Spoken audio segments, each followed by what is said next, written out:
listen close. Truth not hide forever. Hey. Colonel in the O's.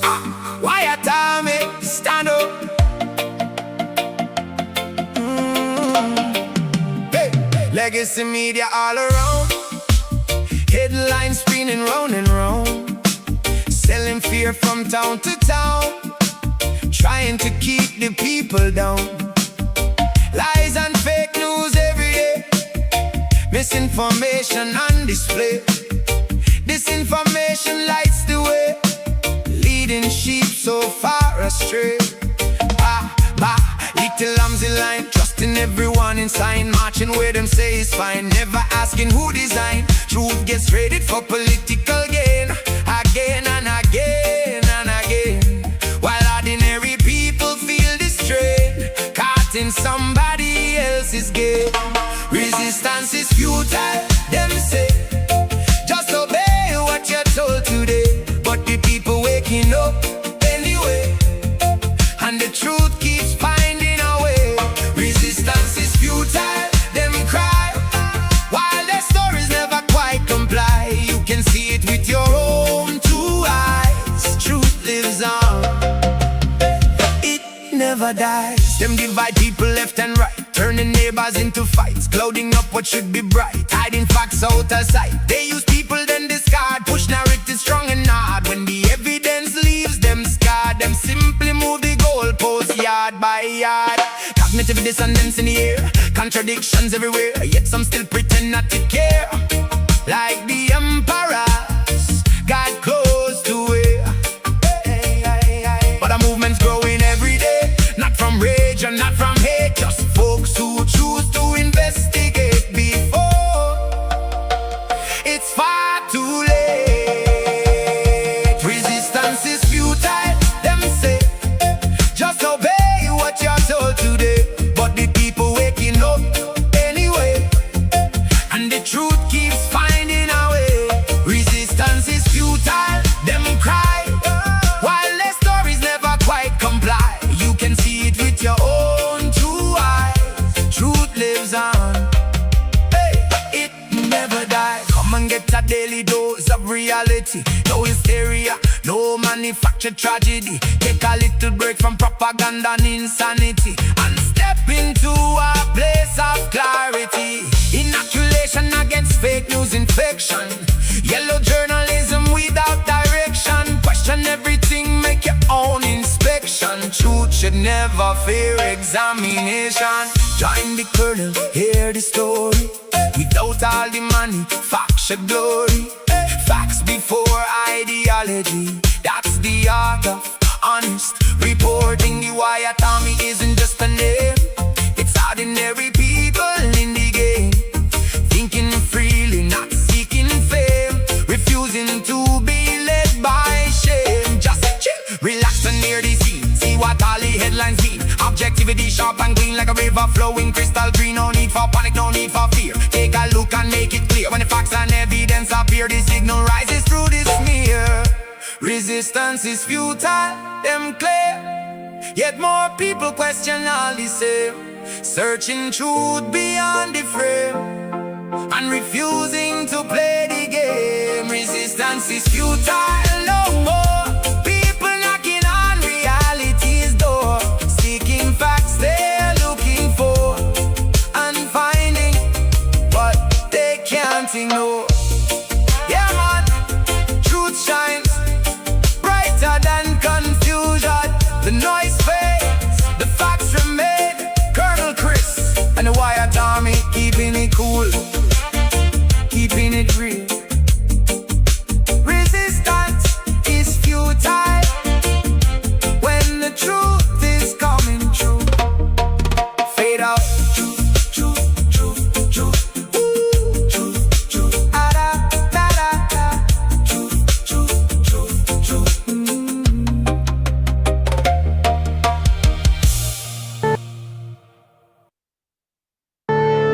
Marvin Divine. I'm saying bye to all the lies and all the times You cried saying that I wasn't right, yet I was right by your side. You manipulator, playing games, your friends commentators, and I don't know what you say about our private conversations, but it's got them hating. Thanks to all the rumors you be claiming. It's cool, I'm done with you, so they can throw you a celebration. You gon' hate it when you see me with somebody living better. I'm trying to tell you that me just doing me gon' have you jealous. Resistance is futile, dem say, yet more people question every day. Truth should never fear examination. Welcome back, ladies and gentlemen. Why do I always get a curled sleeve there? I don't know what that's all about. Anyway, welcome back. It is the 16th of July, 2026, and I'm coming to you live from central Pennsylvania. 16th of July, maybe one day it'll be from Greenland, as the Viceroy of Greenland. Probably not going to happen. Welcome back, ladies and gentlemen. Let's get to a few things I want to cover here very quickly. I covered yesterday Ava, the lovely lady who, the Dutch lady who went to the European Parliament to deliver 530,000 signatures. She get 1 million to get people out of Europe who don't belong there. Some salty cracks, petty cash. Thank you for that, Martin. Every little rand, every little shekel, every little dollar and zloty counts. Thank you. I don't think I've ever gotten zlotys. I've gotten Thai baht. I've gotten Australian dollars. Not recently, though. I think people in Australia must be suffering, or they've quit watching the program. But let's get to this before we get into the news, because I think this is important to see. Let me find it here. And I've just published another video. I did one earlier this morning. I got a third one coming out shortly. Okay, where the heck is this video at now? Oh, come on. I had it there. How is that even possible? All right, well, I still have the, I think, the place where I found it. So let's see if I can find that. Oh, my goodness. There, is this where it was at? No. Mr. Togzinski, you're here. There it is. I'm going to have to do this then, because it just didn't download, or I can't find it. All right, so this is a Polish member. Oh, come on, play nice. This is Polish member of the European Parliament, Dominik Tarzyński, who blasted the EU's great replacement agenda. And what he has to say is brilliant. You know, listen, you see Ava floating around the background there. She's just in the background. So check this out. Telling it like it is. So, Mr. Togzinski, you're here for the Save Europe Act for immigration. Why do you support immigration? Because I want my future daughter to be alive, not raped and killed. Is that enough? Is that a good reason? In Poland, Poland is quite a protected country from immigration. What do you mean quite? It's zero. We don't have illegal migrants. It's not quite protected. We did not let them in. None. Zero. Zero. It's because you are afraid of what Europe is becoming. No, we're not afraid. We're smart. We are brave men. Look at me. I'm not afraid of anything. We are brave. We are strong. We are not politically correct. We don't give a shit. We take care of our families. Some parliamentarians of the European Parliament are afraid to support the immigration. No, they are greedy. They are looking for cheap labor. That's what happened when Angela Merkel started this madness. This is why they pay the price now, because of their greed. They are greedy. They don't care about future generations. They are thinking about themselves, about today. It doesn't matter what's going to happen in 10, 20 or 30 years. They don't care. We do. That is the main difference. Their civilization and our civilization is completely different. We are thinking about future generations. Can you see the difference? We are patriots. They are hedonists. That's the difference. Thank you very much. Cheers. We are patriots. They're hedonists. Well, I think he hit that one spot on. Hit that nail right on the head. Yep, Dominik Tarzyński from Poland, member of the European Parliament, saying it like it is. The European Parliament's worst nightmares come true. The Parliament is becoming fuller and fuller of nationalists and conservatives and those on the far right. And there you have it. The surrender of European and Western civilization to incompatible civilizations that take advantage and destroy them from within, that time is coming to an end, led by Donald Trump and Donald Tusk. Poland and the United States are leading the way back to Western civilization as best they can. But we face an uphill battle from those who would undermine us from within. Be sure to hit the like button if you haven't done already, folks. Appreciate that. And let's get into the news here on this day, the 16th of July, 2026. Well, thank you. I'd love the t-shirt as well. Nearly 9,000 illegal immigrants have been arrested in 2 weeks, the police say. In collaboration with officials from Home Affairs and Border Management, they're carrying out operations. Here they detain 2 criminal alien evaders as part of a nationwide crackdown on illegals. In 14 days, police spokesman Lieutenant Colonel Amanda van Wyk said the figures are disclosed to reflect government's commitment to deal decisively with illegal immigration and related offenses across the country. The operations are being carried out by police in collaboration with officials from Home Affairs and Border Management. Sweeps are netting suspects wanted for violent crimes, including murder and rape. Wait. News 24, Newsroom Africa, Daily Maverick. Let me help you out. Let me help you out with this, okay? Unwarranted raids against innocent migrants are taking place across the country. Thousands are being rounded up. They fear leaving their homes. This, the consequence of a racist administration under Donald Trump, removing innocent people, separating families, sending them home. Wait. Oh, this is South Africa. Oh, South Africa can do it, but the U.S. can't. Is South Africa now racist for removing criminal alien invaders from their midst? No.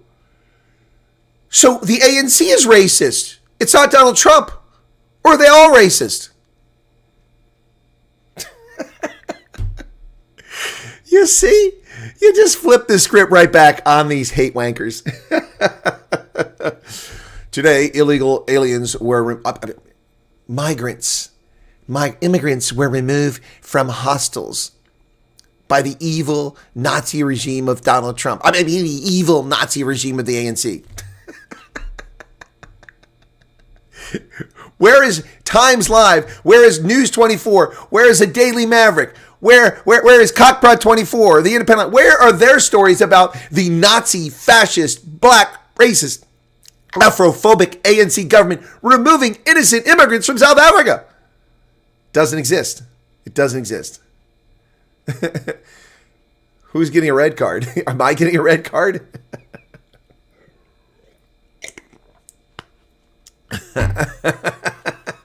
How dare they? My goodness. Vigilantism will not be tolerated. Really? Vigilantism won't be tolerated? That's interesting. I find that fascinating to hear that. I mean, if that's true, that's great. But I have evidence to the contrary. I have evidence to the contrary that vigilantism will not be tolerated. Of course, we heard that Lieutenant General tell us confidently that on June 30th, those with weapons will be arrested and prosecuted. No knob carries, no pangas. And what do we see? Especially in Durban, thousands. There were more knob carries and pangas than there were these people marching. Yes. But here, look what the police do as these vigilantes or domestic terrorists assault innocent bystanders. Look at this. Well, that's not it. Well, that was Chichela, who says won't be tolerated. Only this is what happened on Thursday.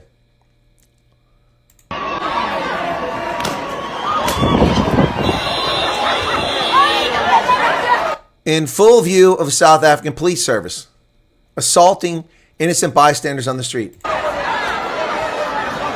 And if you weren't sure there was police or SAPs there, look at them walking with their hands in their pockets behind the thug.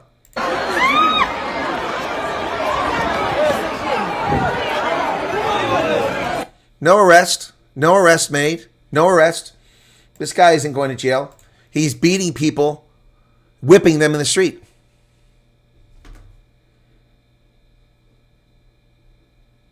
No, Ramaphosa's appeal hasn't failed. He will find out on next week.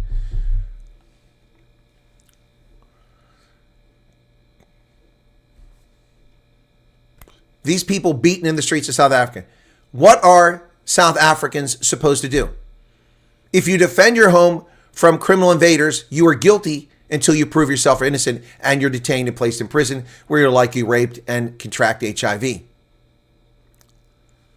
Or the other option is to be murdered after you've been tortured and your spouse and or daughters raped in front of you. 82 people a day murdered. All the top cops apparently involved in pervasive tender fraud, corruption, association with known gangsters. And who's going to jail? Nobody. Nobody, except innocent South Africans. But vigilantism will not be tolerated, says Feroz Chichela. The African National Congress has zero credibility. amongst cogent thinking South Africans.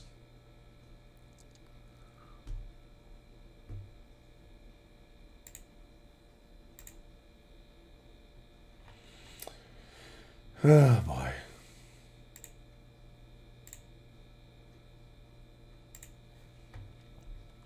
What are you going to do? What are you going to do? Well, Apollo Committee. Now we're talking about Cyril Ramaphosa. You can't pause a constitutional court order. That's what Cyril Ramaphosa is seeking to do. The president told only the Constitutional Court can suspend the Apollo process as legal battle intensifies. The Western Cape High Court should not grant President Cyril Ramaphosa an interdict halting the impeachment committee proceedings because such an order would undermine the Constitutional Court's judgment in the Apollo saga. Advocate William Macquarie argued on Wednesday. And he's correct. He is correct. His statement is correct. Ramaphosa will know his fate by next week. After a 2-day hearing for the application by the president seeking an interim interdict to halt the committee's proceedings pending review, Western Cape High Court Judge Andre Lagrange indicated on Thursday the court intends to deliver judgment on the matter next week. Next week. So this will stretch out for another week. And it's already been 6 years. So what's another week? What's another week, folks? We'll wait another week. I am 100% South African. So declares Youssef Kassim, slamming xenophobic and Islamophobic comments. Dude, the fact that people don't want Christians indoctrinated with Sharia and the Quran in public schools doesn't make them Islamophobic. It makes them rational. 100% South African. Yeah, this is what I think of. When I think of South Africans, this is exactly the look that I'm thinking of. Not the Boer wearing the khaki shorts, not the Zulu warrior with the headdress and the shield and the assegai or the punga. No. Yes, of course we have a Pala song. Yes. This is the image that I conjures up of South Africans when I think of it. Not Venda, not Tswana doing the dance, not Swati, not Afrikaners. No. This is the image that comes to mind when you think of South Africa right here. Let me show you this truly South African, 100%. And anybody criticize him is a xenophobe. When the hell did he come to South Africa? His people. Clearly not a South Asian.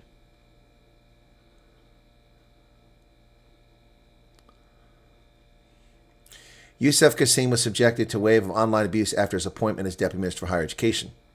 He told the National Press Club on Thursday that he'd been wearing Islamic attire for years and that it connects him to his faith. There were questions around my nationality, which is really quite bizarre, and racial prejudice. How is it racial prejudice? How is it racial prejudice? Questioning your nationality is not racial prejudice. It may be bigotry, but it's not racial prejudice. When they cry like this, you know they're full of it. News 24 reported earlier this month that he'd been subject to a wave of online abuse following his appointment and that the backlash erupted after the president shared a photograph of him on his social media platforms. He said he did not wear Islamic attire because of the cameras, but that he has been wearing it for many years. I suppose the deeper question here is that there are those people who are trying to divide South Africans and to create suspicion between communities. No, these are people who don't want Sharia taught and the Quran taught in public schools. Well, Amazon will be launching a satellite broadband service with its low Earth orbit system in South Africa after bribing its way into South Africa. Well, you can say they're not bribes, but when you pay BEE demands, that's a bribe. That's corrupt. It's racist. And Amazon complies with South Africa's racist laws. Amazon will launch its satellite internet in South Africa, seemingly beating Elon Musk in his homeland. Well, of course, because Elon Musk refuses to give equity to people who don't deserve it. But Amazon will give our money to anybody they choose. Amazon said Wednesday the technology company will launch its new satellite internet service, Amazon Leo, in South Africa next year, seemingly pushing ahead of Elon Musk's Starlink to win business in Africa's most advanced economy. Well, it'll certainly do better than BrainSat, which is transmitting at the whopping 14 kilobytes per second using 1990s technology, 70s technology implemented in 1990s. It will partner with South African internet provider HeroTel to launch a new service for 62 million people. Interesting. Well, we'll see how that goes.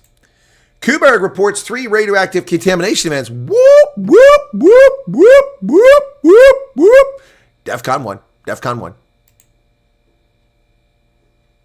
Coburg, radiation leaks. No! No wonder my fish had 4 eyes. I was wondering what that was all about. Yes, Jeff Bezos was bought years ago. The National Nuclear Regulator is reviewing 3 radioactive contamination events at Coburg's Unit Number 2 reactor. The regulators said the events have not caused radiological impact on the public and environment. Yeah, sure. Took place over the past 2 weeks during maintenance work, but they're only telling us about it now.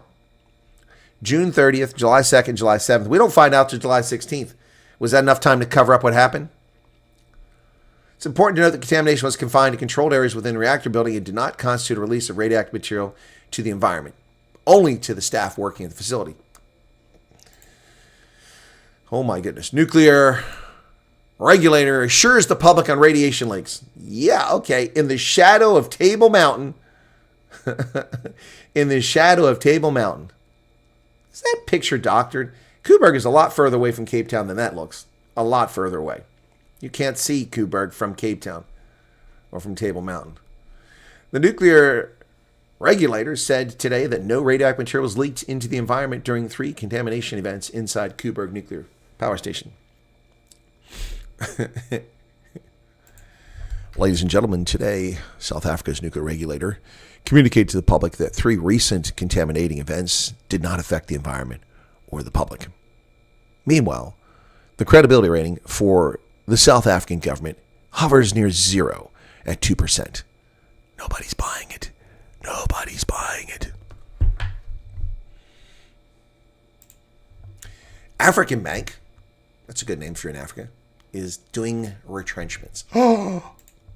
Things are getting worse in South Africa. They're going to cut 1,200 jobs and close 90 branches. How is this bank not making money? American banks are making money at record levels. Trevor Charles, that's good. That's good. The South African spy at the Oak Ridge National Nuclear Research Laboratory in Tennessee apparently didn't steal enough of the correct secrets to save Coburg. That's good. That's good. Trevor, I didn't pick up on that one. That's pretty good, man. African Bank is had hoped to be on the list of the JSE last year. Yeah, so hang on a second. Hang on. Just a second here. Hang on. Okay. I gotta sorry. I gotta take care of something here real quick, folks. Just give me a second here. Takealot.co.za. Okay. Personal radiological detector. Estimated delivery time is 6 weeks. Oh, everybody in Western Cape bought one today. I can't get a personal radiological detector, so I guess I'm just fucked. Oh, wait, I'm not in the Western Cape. What do I care? What do I care?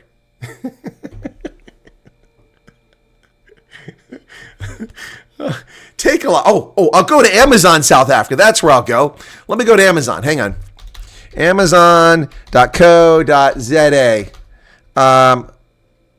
What's this as a message here? We don't sell to conservative Americans. Fuck off, says Jeff Bezos. Oh, piss on you, buddy. Here's my comment on your radiological detectors. They're in stock, but I can't have one because I'm a conservative. Oh, my goodness. Ugh. Amazon. The company has been scrambling to cut costs after multiple acquisitions in recent years and more than $500 million in a half-year loss. The CEO resigned in March. The interim CEO has said African Bank must grapple with issues such as duplicated roles and inefficiencies. The bank has 4,100 staff and 400 branches, but to get rid of 1,200 people. Ouch! That's a 25% staff cut over that, and they're cutting nearly 20% of the branches. My goodness. My goodness. Well, the court hears the accused acted on Brigadier Julius Mkwenazi's instructions in the $14.9 million precious stones heist. No way. Johannesburg Magistrates Court has heard that suspended Ekurhuleni Metropolitan Police Department Deputy Chief Brigadier Julius Mkwenazi allegedly instructed an EMPD officer and former EMPD officer to confiscate precious stones valued at $14.9 million. According to state, the pair falsely presented themselves as members of the multidisciplinary law enforcement team comprising officials from the police department and the director of priority crime investigation, claiming they were investigating smuggling lithium. Wow. My goodness. That's not good. Meanwhile, charges were withdrawn against a businessman in this case. Click's CEO on Tresemme. She laments Tresemme. Lessons from Tresemme debacle and real empowerment. Bertina Engelbrecht. No wonder they thought that white people were behind the ad, because she's colored and has a white person name. Click CEO Bertina Engelbrecht says the health and beauty retailer could not escape the backlash surrounding the ill-conceived Tresemme advert back in 2020. Clicks did contemplate court action. She was director of HR at the time, says the best approach to debacle to any conflict was transparency and honesty. In her view, it was more important to tackle the humanity behind the racism complaint. Well, there was no racism.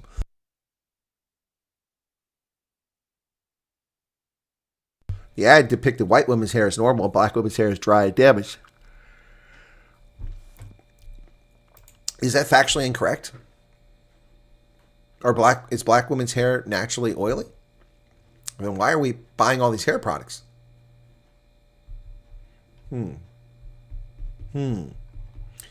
Interesting. Jordan Hill Lewis is promising the first Metro Police Detective Branch as Cape Town pushes for crime-fighting powers.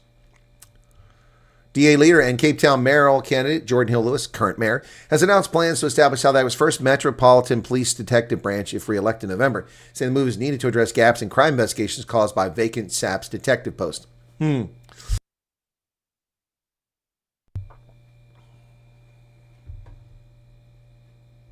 Interesting. Long overdue. An inquest has been opened into the death of the Springbok fan who fell into a construction site hole after the game against Scotland to his death. DA's mayoral candidate Celia Brink called for an investigation, and he was on my program earlier this morning. The deceased Hugo Vandenberg went to the game, was separated from his family, and fell into this hole. Horrible stuff. There he is wearing his Bucky stuff at the game.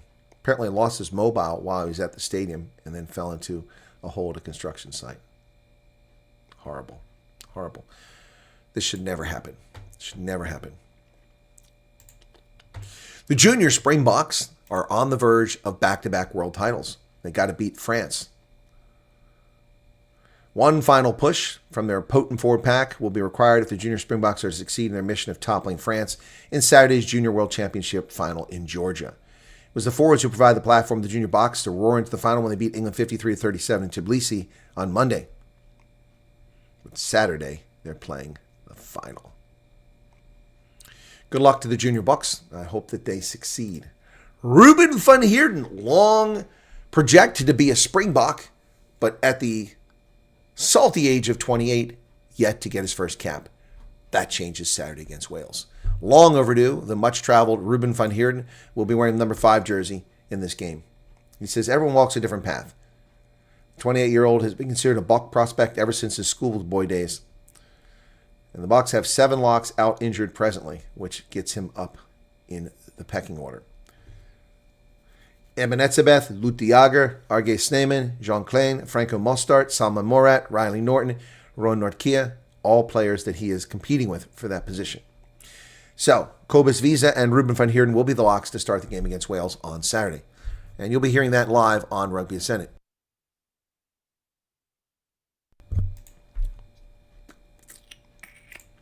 Well, let's talk about a contrast in what World Rugby does. What used to be the International Rugby Board, the IRB. World Rugby's selective punishments, sending Rassie Erasmus a 1-year suspension for a video that was leaked that he didn't give to the public, in which he accurately portrayed the horrible officiating of the Australian official. They blame Rassie for the backlash that official got. Rassie didn't make those comments. People did that on social media. The Italian coach goes off on what he considered poor officiating and gets a 2-game suspension. Italy's coach Casada banned for 2 tests after TV rant. Italian head coach Gonzalo Casada was slapped with a 2-match ban by World Rugby for criticizing the referee and Nations Championship scheduling after their heavy loss to New Zealand. He let rip in a television interview after the 47-17 defeat in Wellington last week, blasting French referee Luc Ramos as super poor. An Argentinian coach who was due to be at the helm of Italy's clash against Australian Perth was also hit out at the schedule imposed by his squad on World Rugby. They started their nation's championship in Tokyo, then flew to Wellington before a trip to Perth. Wow. So he criticized the scheduling, he criticized the nation's championship, and he criticized the performance of the official on television, live on television, and he gets a 2-match suspension. Rossi Erasmus got suspended for matches and a 1-year ban from all rugby operations in an effort to cripple South African rugby. World Rugby is a corrupt organization run by the Old Boys Club. You know they're pissed off that South Africa's won back-to-back rugby World Cups. And they'll be gunning for South Africa in Australia to prevent them from winning any action that they can take.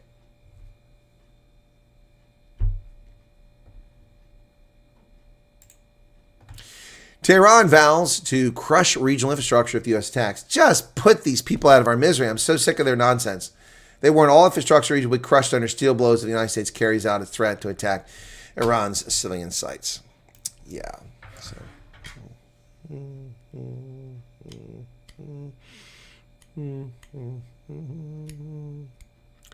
Oh, you see me trembling from Iran. Okay. I'm just terrified of the Iranian Republican Revolutionary Guard Corps. Just terrifying. Just crush them, Trump. Enough of this nonsense. Enough of this nonsense. The world wants to move on. Could the U.S. take control of the Iranian islands? Well, I said Karg Island should have been captured on day one. Such an operation would produce a dramatic military spectacle, but would carry cost doubt Washington is willing to incur, according to this analysis by Niels Adler. The U.S. forces have struck Qasim, Kish, and Abu Musa Islands in recent days as part of an escalating campaign that has also pounded port cities along around the southern coast. In March, a month into the war, 2 unnamed U.S. officials told the Post the U.S. Department of Defense was gearing up for raids on Karg Island, through which 90% of the crude oil passes. But that all died down. I said they should do it in February. Still waiting. Still waiting. The U.S. does have the ability to grab the islands. But the question is, at what cost? Temporarily catching an island is very different from holding it, supplying it, and delivering strategic benefit to it. Well, we have air dominance. We can drop supplies. We have naval dominance. We can ship supplies. We have an entire fleet that can defend the island. We have aircraft in Bahrain, aircraft in all the countries in Kuwait surrounding it, in Iraq. We can defend it. No, there's no cost to defending the island. It should have been done the first thing they did. Why capture it? To shut off 90% of Iran's revenue flow. It should have been done the day that it happened. I've already covered this. I've already told you what should have happened. This is Johnny-come-lately analysis by people who have platforms. I announced this when the war started. That is how you shut the flow off. If they can't ship the oil from Karg Island, they can't get it out. Case closed. Classified documents reveal that the Chinese intend to destroy Starlink satellites. Chinese and Russian officials held secret meetings in China. Military cooperation included plans to shoot down Starlink satellites, now providing key communications for Ukraine's army. The classified documents outline a series of clandestine military forums between Chinese and Russian military personnel. One document revealed a plan to attack one of SpaceX founder Elon Musk's most important projects, Starlink satellites.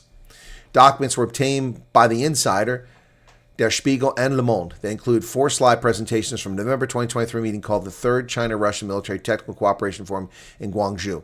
During the sessions, the two militaries discussed 5 weapons areas: space weapons, attacks on satellites, integrated air, missile defense, autonomous swarm, and loitering munitions, next-generation armored vehicles, and military aviation. Taken together, the documents expose China's professed neutrality in Russia's ongoing war. No, China's not neutral. China agreed to buy all of the commodities, steel, iron, steel, coal, and petroleum from Russia, which allowed Putin to start his war. That way he avoided the sanctions.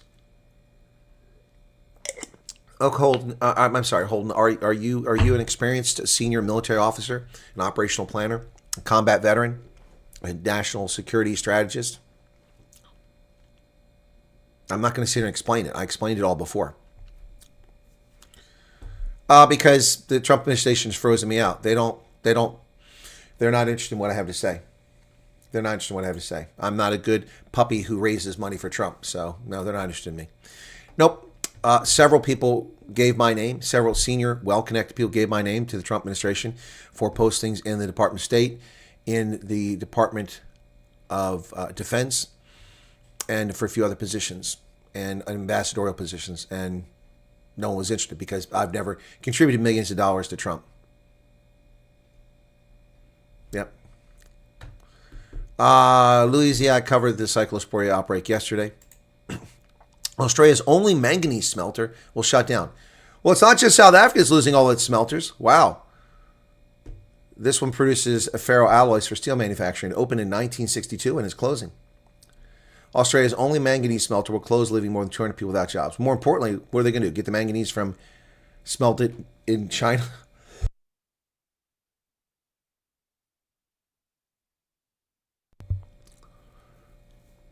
It's an incredibly disappointing outcome for employees, their families, and the wider Bell Bay community. Well, I'd be more concerned about strategic issues here. Where are you going to get the ferroalloys at now? More than 500 people fear dead after reports of boats capsizing off Myanmar. The IOM and UNHCR say 2 boats carrying mostly Rohingya passengers departed Rakhine State in late June. 500 people fear dead. Good Lord. Desperate to get out of that place. Wow. That's sad. That's sad. Mass protests across Ukraine oppose the ouster of its defense minister who loves drones. Demonstrators demand the reinstatement of Mikhailo Fedorov, who had come to symbolize Ukraine's success in using drones to strike back against Russia.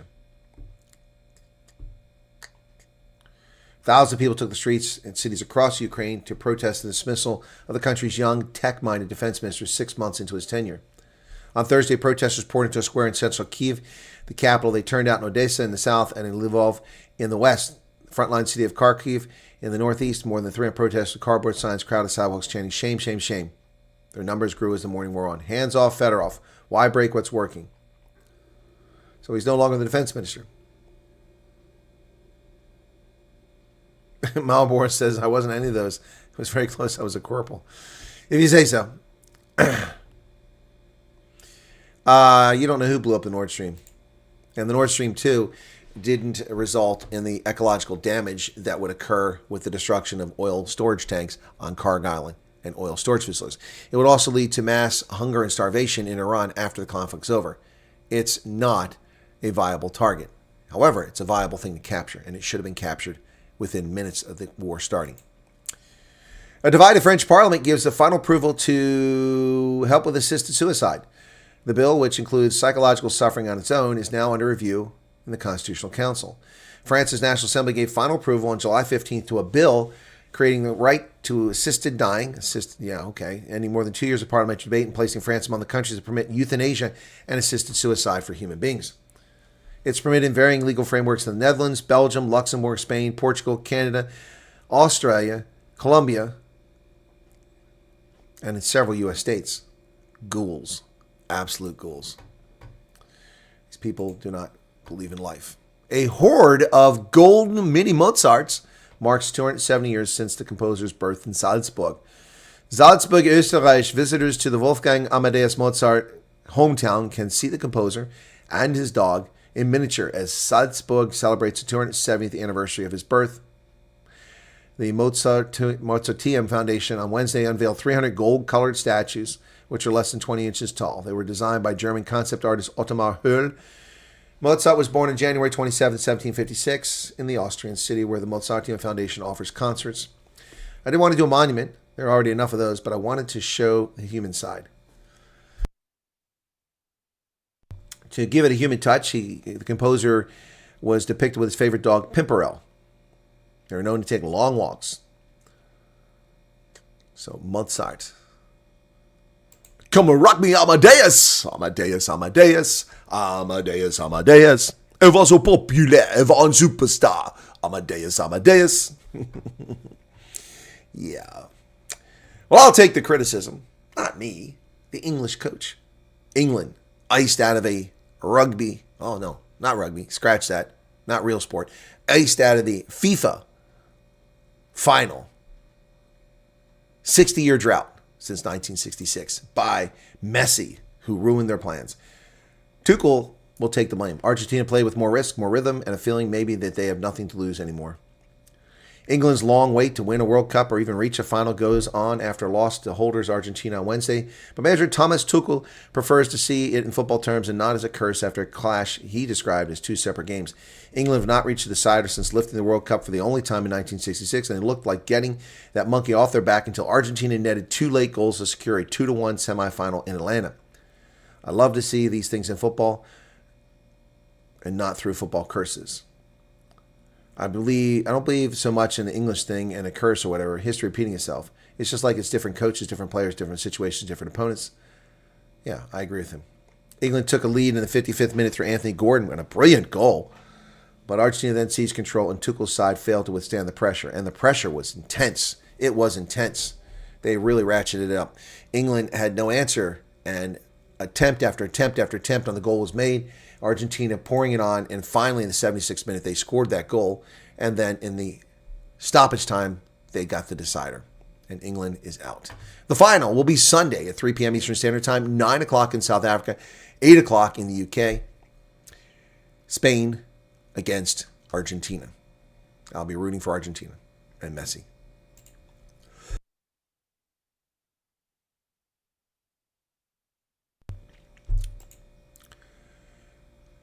The U.S. is imposing a 25% tariff on some Brazilian imports. Brazil said there's no justification for measures vowing a challenge to the World Trade Organization. Well, good luck with that. U.S. imposed 25% tariff on some Brazilian imports for its unfair trade practices and policies in bilateral trade. This comes as a consequence of the Section 301 Trade Act of 1974. Pretoria, are you listening? Are you listening? Brazil just got a 25% tariff, and it's legal. The courts can't overrule this one. What are you going to get? What is South Africa going to get on a tariff because of the ANC's practices? Well, sanctioned former President Michel Martelly, he has returned to Haiti. Former Haitian President Michel Martelly returned to Haiti on Wednesday, making a rare visit to his homeland. He has not said why he traveled, though local media have reported that he is expected to testify as part of an ongoing investigation in July 2021 killing of former President Jovenel Moise. He's not been accused or charged. He was last there 3 years ago. Several dozen supporters greeted him. He served as president for 2011 to 2016, and strangely lives in the United States. Why doesn't he live in Haiti? Well, the smoke is bad, folks. The Canadian wildfires are polluting the skies and causing serious air quality issues across Canada and the northeastern United States and the mid-Atlantic region. The air quality in Toronto reached hazardous levels today, as smoke is expected to move across North America. And here's what it looks like today. It's already 12:45, so 11 a.m., 12 p.m., 1 p.m., 2 p.m. And I am right in the hazardous zone. Yep, it's right on the edge of the hazardous and medium. Where will the smoke go on Thursday? The densest smoke will move south through the day, and it may even dip as far as Maryland, which means it'll go right over my head. Right over my head. The Snowbirds, Canada's aerial demonstration team, is out of business because of a lack of leadership in Canada, failing to secure a new aircraft for the aged aircraft that they use, and now they'll be shut down for several years. What kind of morons lead these countries? Moose Jaw, Saskatchewan. The roar of jet engines fills the skies every summer as Canadian Forces Snowbirds dazzle crowds with precision loops, rolls, and white smoke trailing behind their red and white aircraft. Now, as 431 Air Demonstration Squadron prepares for its final flying season for the iconic CT-114 Tudor jet, a plan to pause flights has sparked debate over whether one of Canada's best-known military institutions should disappear from the skies for several years. And here they are flying in the air. Ottawa announced in May that it plans to replace the 9 aging Tudors with CT-157 Siskin II turboprop aircraft, but the new fleet won't be ready until early 2030s. The 63-year-old Tudors have entertained audiences across Canada and the United States as the Snowbirds aircraft for 55 years. Wow. So they're replacing jet engines with turboprops, propellers. So we're going backwards in time. Instead of being like the Blue Angels or the Thunderbirds in America, they're going backwards in time. Canada. What is wrong with Canada? Well, the U.S. is hosting a global meeting on the far left terror. And who's attending? 65 countries expect to attend. U.S. Secretary of State Marco Rubio is hosting more than 65 countries for a conference focused on political violence from the far left, a designation that a number of critics say is being used to target legitimate opposition. The ministerial on the resurgence of political terrorism taking place today brings together representatives from around the world to coordinate what the U.S. Department of State calls a renewed threat that has remained a blind spot in the international community's counterterrorism effort. Critics, including American Criminal Liberties Union, told Reuters news agency that the far-left terrorism designation could be used to target lawful protests and political opponents rather than genuine security threats. As a counterintelligence agent, this is what I have to say to the American Criminal Liberties Union. You're shameful, criminal protectors, not defenders of freedom and liberty. Piss off. Well, the Democratic Socialists of America, remember those clowns? You remember those guys, don't you? Let's talk about the Democratic Socialists of America. I think I've got some footage of them here somewhere. Let me see if I can find it very quickly. There it is. Yes, our friends of the Democratic Socialists of America.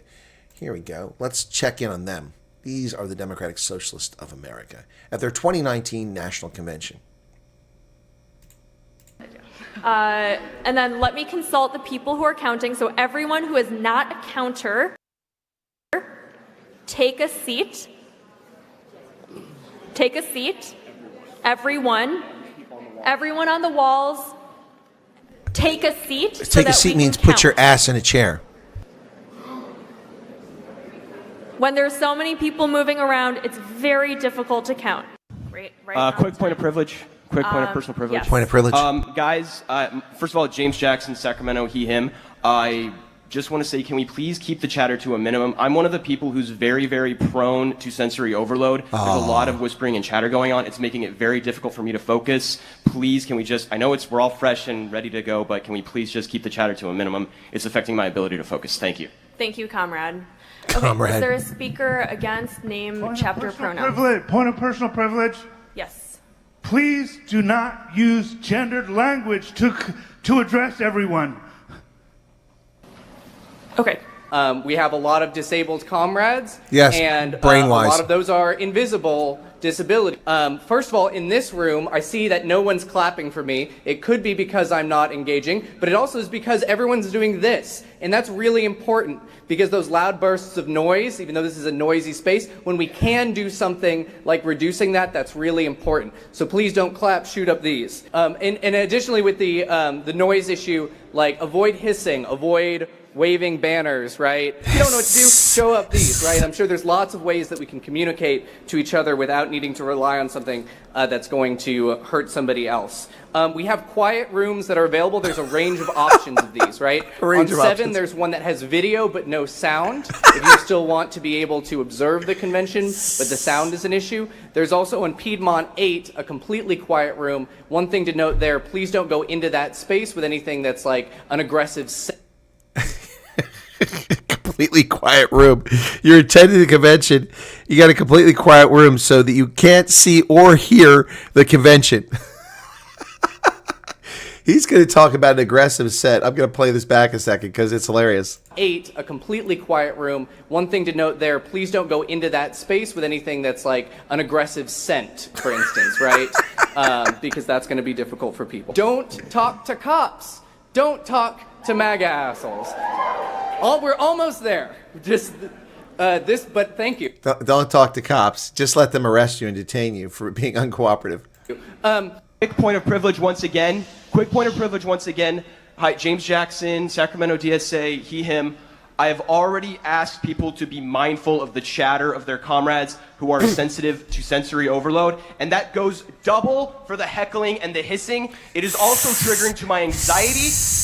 Like, so be comradely isn't just for like, let's keep things civil or whatever. It's so that people aren't gonna get triggered and so that it doesn't affect their performance as a delegate, okay? After that, we're going to go through adopting the rules. So with that, everyone, we're going to start voting. So let's take a deep breath. Can I exhale? Can I exhale Great. now? And so I'm going to welcome Brian to give the credentials report. Hi, Brian. Hi, everybody. Brian Laverne, he, him from Houston. And now we're going to move on to the resolutions and Very amendments brief. committee.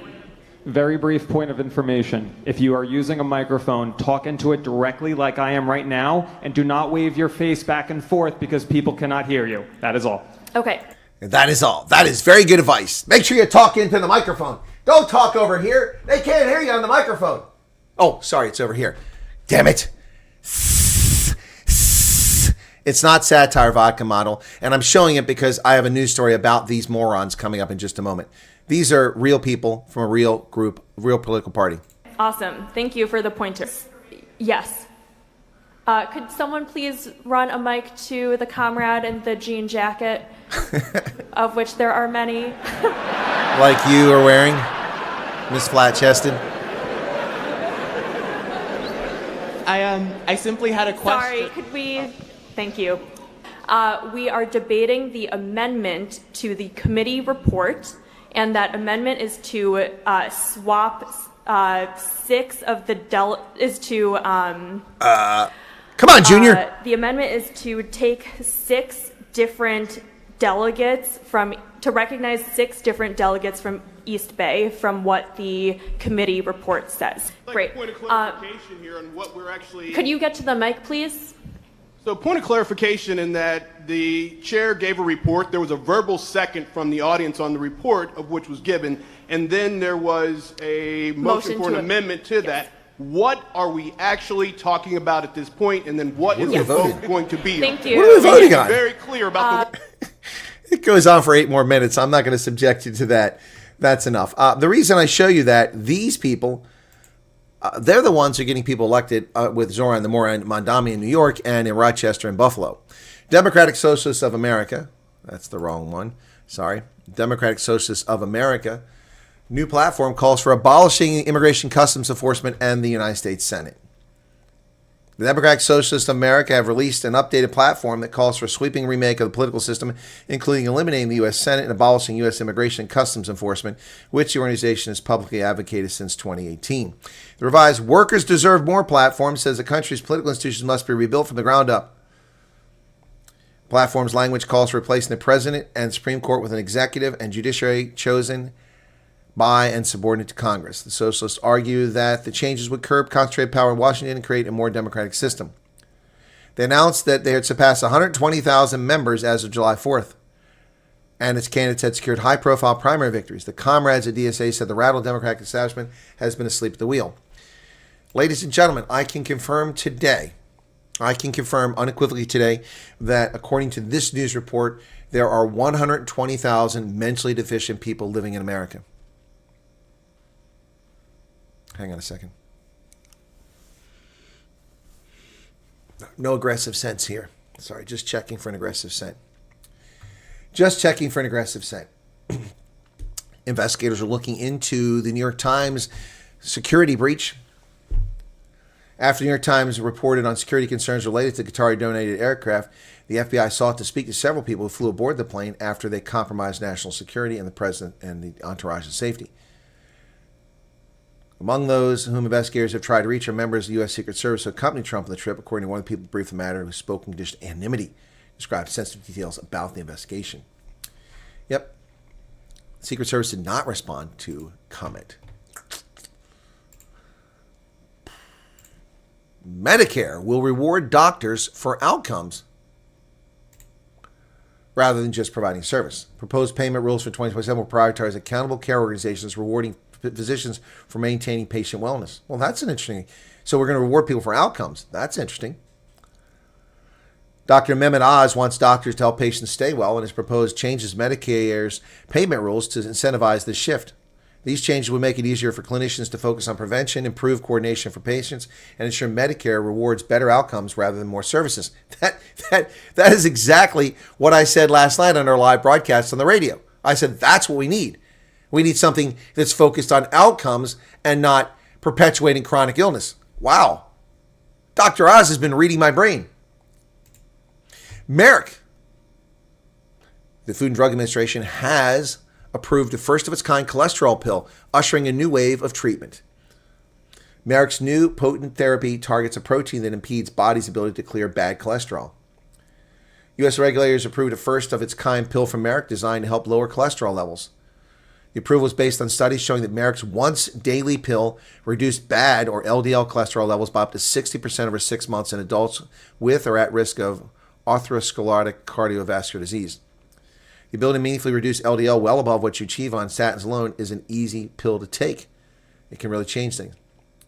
It's a formulation of a type of drug that's been available for several years as an injection, but it wasn't widely adopted at first because of the high prices. These drugs, including Amgen's Repatha, target a protein called PCSK9 that interferes with the body's ability to clear the bad form of cholesterol. They make $3 billion a year off of Repatha. They're going to make a hell of a lot more off this. Statins like Lipitor and Zocor have been credited with significantly reducing a person's risk of heart attack and stroke, but they don't work for everyone. And once you take them, you got to take them forever. The new drug will cost $10.50 a day, or $3.15 a month for a 30-day supply. But that's a lot. That's not much to save your life. No, Kelly, that's not the outcomes. That's not an outcome. That's not an outcome. Improved health is the outcome we're talking about here. Pete Hegseth is having mandatory testosterone checks for military. Does that include the women? Defense Secretary said the Pentagon will test testosterone levels in troops 30 and over. It's unclear if the plan would affect women or military fitness rules. The Defense Department will test the testosterone levels of service members 30 years and older and offer voluntary testosterone replacement therapy for those with low testosterone levels. Well, this is not evidence-based and could cause harm, says Adrian Full-Bergman, a professor in the Department of Pharmacology and Psychology at Georgetown. Testosterone tests will be added to the periodic health assessment that active duty members must complete annually. Service members 30 and older will be screened. This initiative, it's not about artificial enhancement. It's about restoring and optimizing your natural capabilities, protecting your longevity.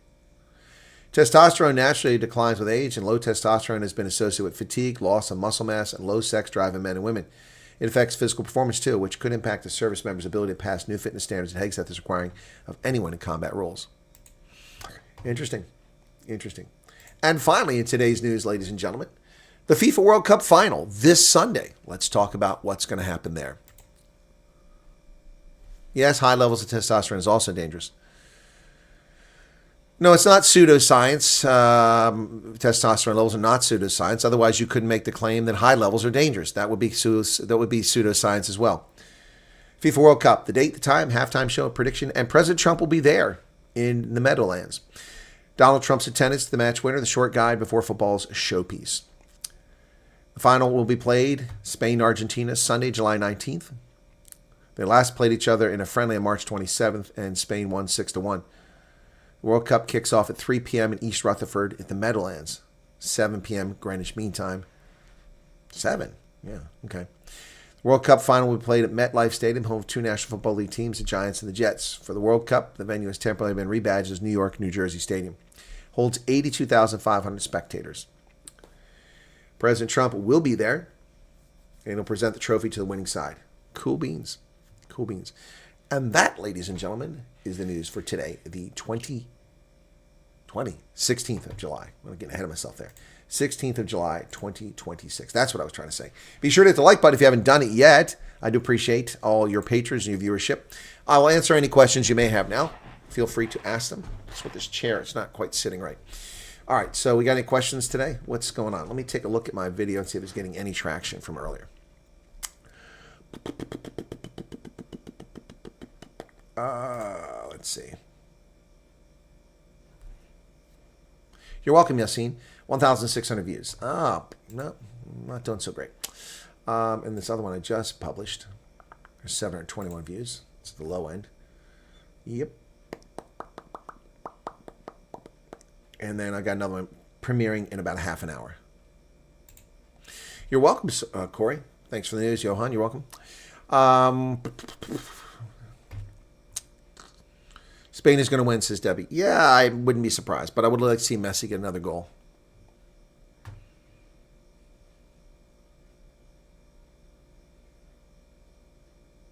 No, the military's not buying into toxic masculinity.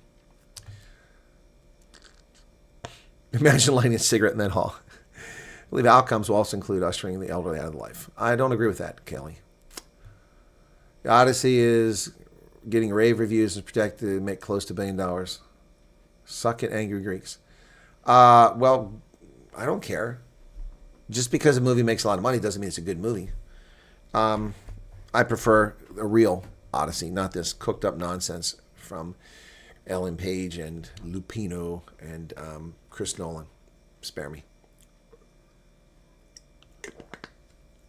I won't be watching it. I haven't even watched the new Maverick movie.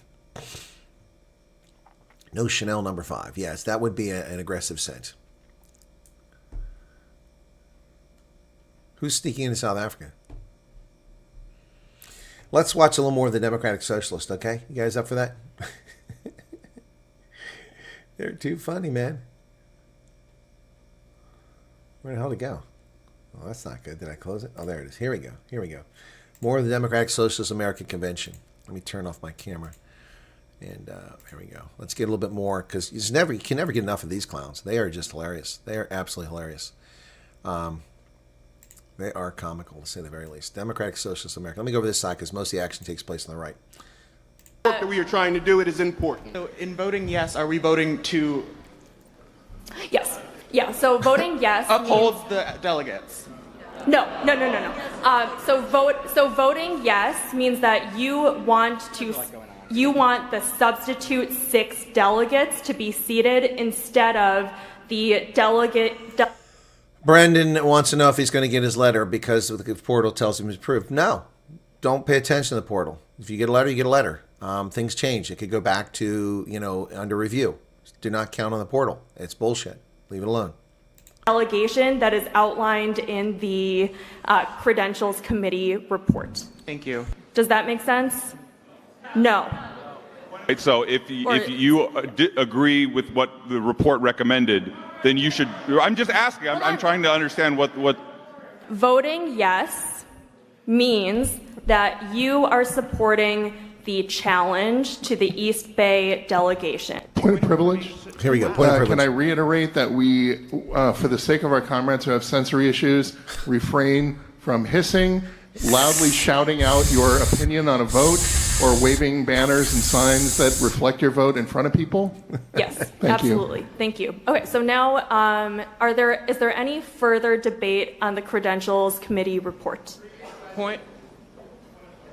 Hold on. Point of order. Yep. Thank you. So.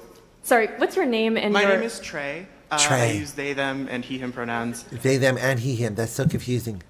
I'm from Memphis. Memphis, Thank you Tennessee. for asking. You're welcome. Nice to meet you. That's Sorry. lovely. Nice to meet you. Hello. I had a question. So, Nick? Jack? What is his name? What's or his what is name? their name? Paul? Nick J. Simon? Mick Jagger? Were elected as an at-large delegate before they resigned. Is that correct? Excuse me. No? Are we talking about more than one person, or are we talking about Nick? Because you say they were elected. I'm so confused. They were elected, but Nick is just one person. Okay, then never mind. Now, we are going to... Point of information, could you please let us know how many delegates there are? A whole bunch. Anyone know that? We have no idea. Hold on 1 second. We're voting on the delegates. We don't even know how many there are. Come on, Miss Flatchest. 1,057. Thank you. Hi, I am Andy P. From Los Angeles, they, them pronouns. Could I please ask the chair to, again, there was a previous point of privilege about waving around signs, that it is distracting to other comrades. I have autism. This is distracting to me.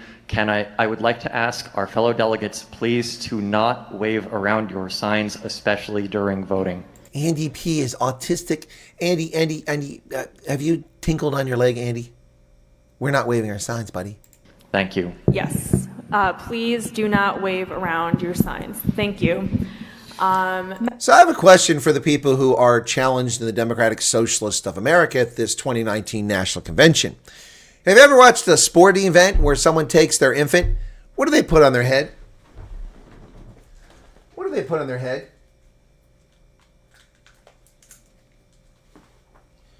Instead of being an asshat, why don't you do this? Put some earphones on, moron. Then you can't hear all the hissing and you don't have all the distractions. It works for little babies, you little nappy-wearing, crybaby, little freaking Democratic Socialist of America. And these people want to eliminate the Senate and the president and let a revolutionary committee in Congress run the country. Kind of like the idiots who killed everybody in the French Revolution. That worked out real well, didn't it? Madam Chair, at this point, we're waiting for the... Point of personal privilege, point of personal privilege. I'm offended that you assumed she was a woman. You used the term madam, and that's offensive. Chair thing, flat chest. I have a point of personal privilege here. Vote to be created. When it's ready, I'll let you know, and there will be a URL projected on the screen. Okay. And you will be able to put that in either to your phone, your laptop, or you can go use one of the iPads that we have ready. Thank you, Chair. Nick, he, him, his from Twin Cities. This is on behalf of a delegate who's currently in the remote room. They say that it is very hard to see the screens and cannot get a URL. It's difficult to see the screens because the moron went into the room where there's no screen and no audio. That's the blank room. Rebecca, are you ready to share what's going on? Yeah, I'm pretty sure that we've hit the Opavert server too hard, and I'm gonna go call Jeff.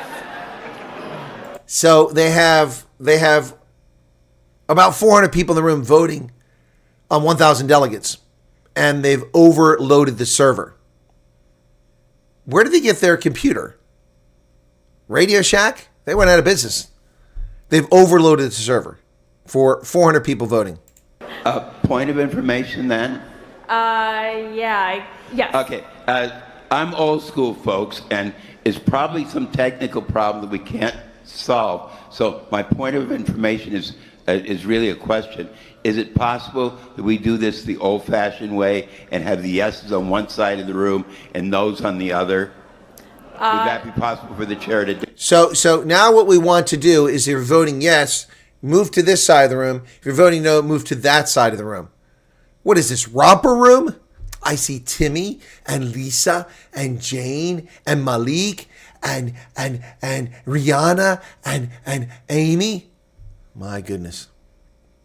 I would suggest not doing that because there's going to be a little bit too much motion. We're going to take a hand count right now. Since we can't get the server to work, we're going to count. So be very careful. Don't wave your hands. Don't speak. Don't move. Here we go. We're going to do a hand count. And hopefully this online voting system will work soon. When a counter has gone around and confirmed, like nodded at you or something. And the delegate who brought clickers. You can lower your hand. But only when... So I'm in the back of the room and I have to wait until you walk through and count 400 people before I can get blood restored to my hand? Okay. And these people want to run the country. The person who's like counting has like verbally or nod their head like a bobblehead language that they've counted your vote. Point of personal privilege, please. Oh, here we go again. Personal privilege. Yes. What's your personal privilege? Hi. So I know that this is kind of annoying. I know it's taking a while, but we want this to be done right. We are a democratic organization. We want to do this right. I myself watched some of the counters not count some of the votes. Do you mean the Democratic Socialists were committing voter fraud at their convention?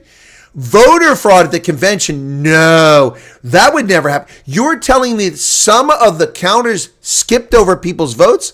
Why would they do that? Why would they do that? It may have been a mistake, but maybe we need to do this a different way. Maybe. Okay, everyone, by a vote... All the counting has happened. By a vote of 523 to 443, that passes. And so we will, sorry, if we could respect our comrades. Stop clapping. I'm rising to speak against this amendment to the rules as it would inhibit the democracy that is inherent to our organization. if you look at it, most of the time that has been wasted in this body was not wasted on debate. It was wasted in vote after vote after vote and voting on whether we're going to vote on voting. It is ridiculous, and this resolution would not save us any time. He is actually correct. That's the first rational person at the Democratic Socialist National Convention of 2019. What are we doing here? We're just voting on votes, on voting on votes and votes and votes. And lions and tigers and bears, oh my goodness. Raising our placards, when we transition between the votes, can we slow down a little bit? Okay, hold your horses. You can't say transition because that's offensive to transgenders. You can't say that. Do not say transition. That's an off-limits word. Get it confusing for people. Thank Totally. you. Yep. Totally. It would have to be after the. Sorry, that's a point of debate. That's not actually. Well, no, I mean, it doesesn't make any sense. No, that's out of order. Doesn't Sorry, make any sense. we've ended debate. Ooh. Okay, so now we're going to vote. I have a question, a point of order. So voting We've yes ended would debate. be to make it. Hold on. Wait. We've ended debate. What happened to democracy? I thought we all get a vote, but you just decided we can't vote now. What's going on here? I'm so confused. Oh my goodness. Could I just get through my sentence, please? Okay, Sure, so all Miss those in Flatchest. favor of. We already said that it's. She's that's getting angry. July 2018. Okay, so what happens if there's conflicting amendments? So I feel like we don't know is not an acceptable answer, but that's a point of debate. I know. Yeah, that's a point of debate. Okay, vote all those in favor Point of. of inquiry? I have a point of what's your inquiry point of inquiry? As it stands, this is Daniel Ray from Piedmont, he, him pronouns. As it stands right now, can we make amendments to resolutions No. and constitutional No. bylaws stand? Okay, thank you. Okay, so all those in favor of adopting the convention rules, please raise your placards. All those opposed? That passes. We now have convention rules. Stop clapping! Stop clapping! Okay, Stop awesome. clapping! And now we are going to move into Point of personal privilege. Hold on one Noisy second. again. Okay, so we are a bit behind schedule. Yep. And additionally, with the noise issue, like avoid hissing, avoid waving banners, right? Because there's all sorts of things. If you don't know what to do. Don't talk to cops. Don't talk to MAGA assholes. Wow, this is real, folks. This isn't some clown car show. This actually is this was their actual freaking national convention. Yeah, in 2019. Unbelievable. Oh, it was public, Balboa. This was recorded. This is their convention 7 years ago. Yeah, this is what they did. Bunch of retards, man. And they are the people who are now going to be trying to take over this country. This is real. This is not fake. This is not performance art. This is not a skit. These are real people. This is Zoran the Moran's community. That's who this is. That's who these people are. I mean, it is unbelievable. Unbelievable. It's just, I mean, that's the world we live in. These people are gaining traction. This is the death of Western civilization. Well, they make everybody look competent. They are just that bad. The day will come and God will smite them all. Well, I wonder if you're correct, Cool Beans. That'd be interesting. Well, what do you think will happen in midterms? I think these idiots are going to gain seats in New York. Stop the earth. Jane, stop this crazy thing. Meet George Jetson, Jane, his wife, daughter Judy, his boy Elroy. Jane, get me off this crazy thing. Can I imagine these people in Tower? Can you imagine handing them nuclear football? Oh my God. We have to open it and dismantle it. We can't have nuclear weapons. We have to dismantle them. Oh my goodness. You saw one from the National Democratic Party in Canada. I haven't seen that one. Why does President Trump allow mondominy in this? Because there's nothing he can do. You can't stop him from running for office.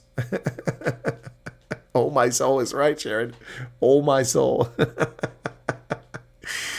It makes me less worried. These people can't. No, they can't survive, JSA. They can't survive. They can't build anything. They can't conquer anything. They can't grow anything except armpit hair. That's all they can grow is armpit hair.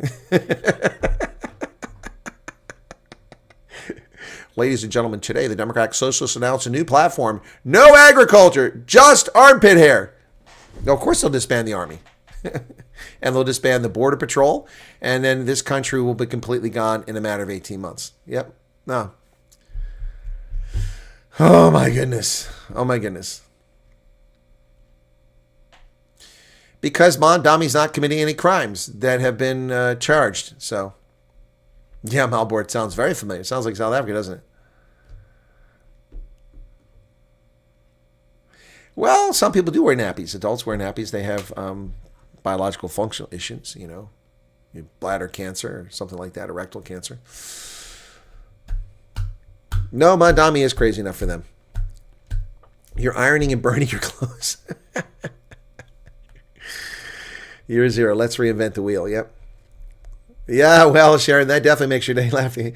Point of personal privilege. Point of personal privilege. Please stop talking. I'm sensitive to it.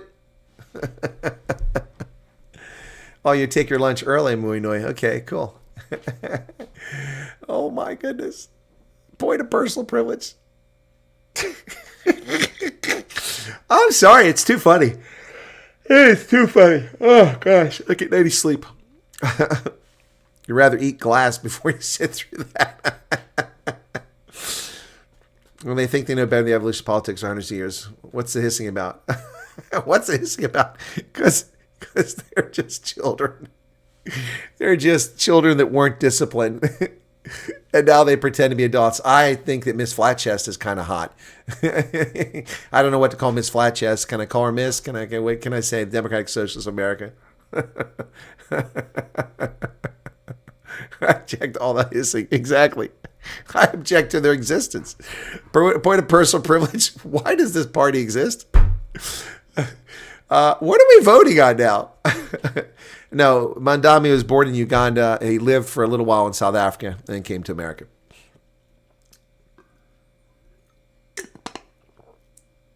Eugene says, you're now officially a comedian. I state that this is a point of privilege order. Yeah. Wang Chung. Have a good afternoon, Angelique. Okay. Yep. Hissing was a reptile. He was the reptiles amongst them. That's good. That's good, line of sand. In from Namibia. It was the reptiles in the crowd. I'm surprised there's no furries there. Can we? The gopher. It's your turn. Hello, I'm Arnold. We, them, zay, zays. Point of personal privilege. I'm hot in this gopher suit. I thought you were a groundhog. Sorry. Anyway, just call her Miss It. Oh, Miss It. She missed it. Spark open when I heard the chap say he's old school, and then he finished his sentence. Think about the kids that became them, and it said, oh, what does it say about their parents? It says tons about their parents. But then I've got criticism for many parents over what we have today in society, and that's all over the world. The lack of critical thinking skills. I looked up Queenstown, New Zealand last night, and 59% of the people have no religious faith. 59%. Look, if people don't have a faith, I don't have a problem with that. But when a society, 60% of the people in the town are no faith, you don't have to look very far to find out why there are problems. Yeah, I hear voices. I see dead people. I see Democratic Socialists. You'd never be the same if you had to sit in that meeting, yeah.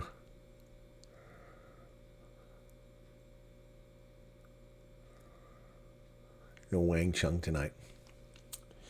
Everybody have fun tonight. Everybody Wang Chung tonight. Across the nation, around the world. Yeah, these aren't the Walking Deads. These are the Walking Brain Dead, you know. Yeah, Walking Brain Dead. You need a good hissing laugh. Yeah, that's crazy. What does the foundation look like exactly? Yeah. No, they won't be able to make life-saving decisions either. Let's make foolish decisions. Well, I think we should disband the military. Okay, sure. Yeah. Well, vodka motto, I think a lot of us are speechless, but that's real. I've played it many times. I know Ronaldo's played it a few times. Yeah. Big fireworks shown by the U.S. Embassy on the 4th of July. Oh, no doubt. That's cool. I saw Sean Fulshank was here earlier, or as you Afrikaners like to say, Fulskank, but it's Fulshank. Hey, Sean, how's it going? What's the word, bird? Please assure the future Americans waiting for the stats to get them there that this is not the norm. No, it's definitely not the norm. This is a minority, but they have 120,000 adherents, at least 120,000 adherents. So I need to discuss something about refugee stuff. There's something floating around right now, and I'm investigating it. I don't know if it's authentic, if the authenticity of it. I don't know what to say about it. There are people sending around these letters.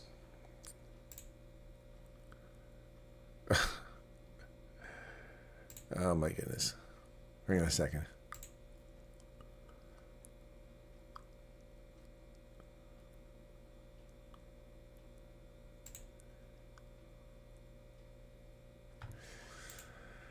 Yeah. Yeah. Sorry. Yeah, Zora and the Moron. There you go, Sean. That's it. So there's a letter being circulated. Let me see if I can find it here. And I don't know if it's authenticity. And I'm not saying it's not authentic. What I am saying is that I don't have information to assess this. And I've contacted the U.S. government and I've asked about this. This looks fishy. Okay? It looks fishy. I'm not saying it's not real, but I need more information. Okay? This is a letter purportedly that is being circulated, and people are claiming that this is a South African refugee aspirant who submitted a Freedom of Information request and received this letter in response. Now, here's a couple issues with that. Number one, the Freedom of Information Act request would have to go to USCIS, United States Customs Immigration Services. If, in fact, now I'm going to allow for allowances, so don't freak out and start saying stuff here. And the Ferrayas that are here stealing content, listen to what's said. Don't selectively edit this for your own purposes to slander and lie about me.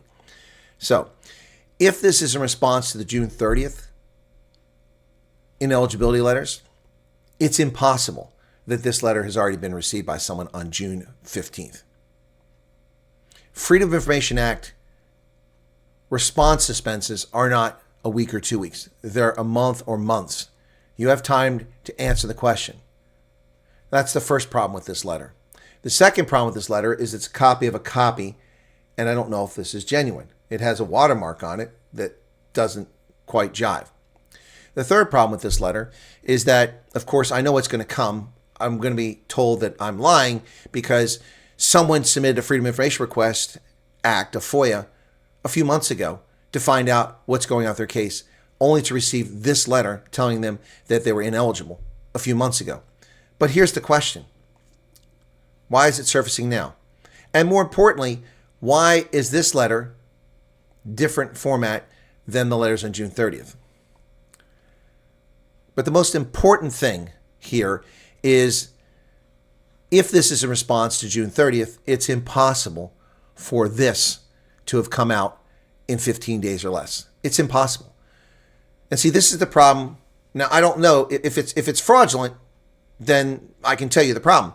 People who've never worked in government don't know how things work. I also know there's an effort by the Heartburn crowd to do a Freedom of Information Act on me. Hey, geniuses, I'm not a federal agency. I'm not a government agency. Freedom of Information Act does not apply. My information is protected by law, as is yours. So cease and desist. Stupid people. All right, here we go. So this is the letter that is being circulated. And I don't know the authenticity of it, and I'm not denying that it's real. I'm just raising questions. And as I investigate this, I'll get more information. But of course, this will be snipped and clipped and lied about. And these people, they're not very smart. Do they not realize that people are gathering? They put the noose around their neck every single day. And keep it up, because you will face judgment by a court when the people that are going to go after you. Whether you attack me or Professor G or Lily or Antoinette or whoever you're attacking, keep it up. Keep it up. You will have to answer in a court of law when these people take you to court. I'm not saying any of those people are doing it, but someone's taking these people to court. So there you go. There you go. These people are such immoral, crass asses. But here you go. Let's look at this. This is the letter. And again, it's a copy of a copy of a copy. So I don't know the authenticity of it. It's not the actual email letter. It's not sent. It's being shared.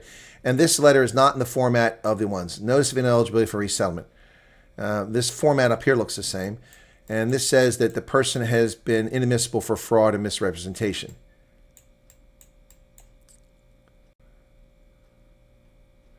You may not apply for a waiver on the inadmissibility grounds cited above at this time because you have been denied on other grounds that a waiver cannot address. If you wish to have your decision reconsidered, you must submit a request for review. See, the problem for that request for review is that that doesn't exist anymore. Request for review does not exist. It was suspended in April this year before any letters were sent. So what this may very well be is a previous letter. If it's a previous letter from a refugee or someone in the past before the South Africans, and it's now being pushed as legitimate, somebody's going to be in a lot of trouble here.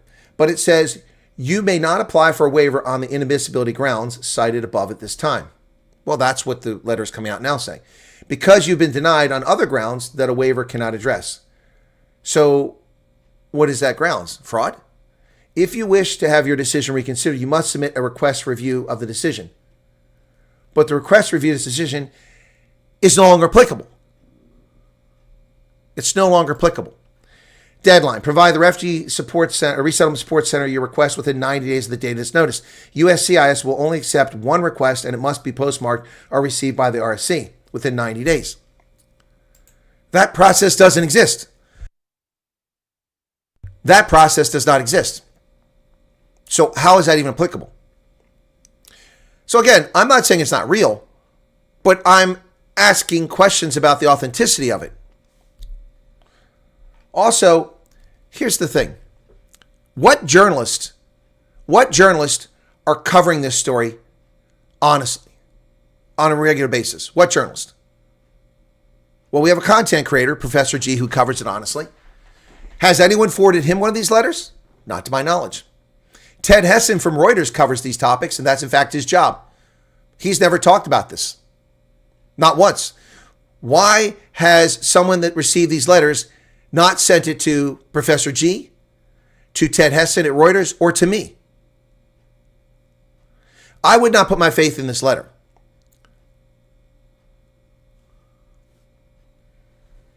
So this is what's being circulated right now. Now, I can tell you that I've sent this image to the U.S. government. And if this is fraud, somebody's going to be in a lot of trouble. A lot of trouble. Because this, if it's not genuine, is going to cause all kinds of problems. If it is genuine, then there's a serious problem at USCIS.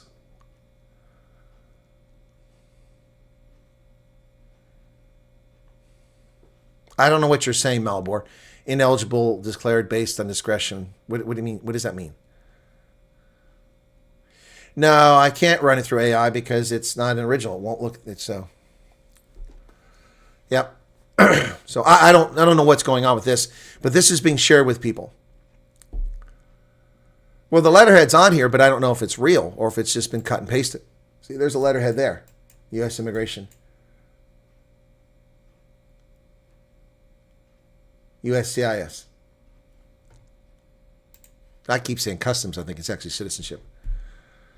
Hey, Cecilia. Welcome to the team. So I don't know what's going on here, but I will address this when I get more information if the U.S. government responds back to me, if I find something else. Yeah, that's a very questionable thing. Well, AI is not exactly reliable. I've done AI and found false information all the time. So...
Sorry.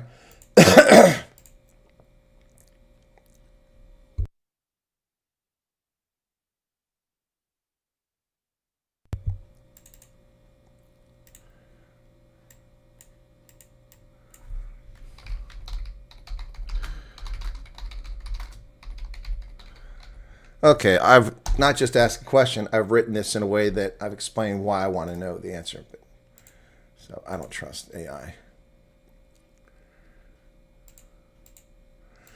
Anyway, I thought that there's a mouse chewing on something, and I realized that bending down and looking for it, the Colonel's typing the speakers I'm hearing. Marissa says, only I'm covering the truth. Okay. Correct. The interviewing agent does this. I don't know why people think that. The interviewing agent is not the one who does everything. They give a report. And see, this is when people don't understand how it works. An adjudicator sits back in sanctuary, excuse me, in the States. They receive the report from the interviews. They receive the screening report. They receive criminal records background checks. They receive medical things. All that comes into an adjudicator. They look at it. Okay?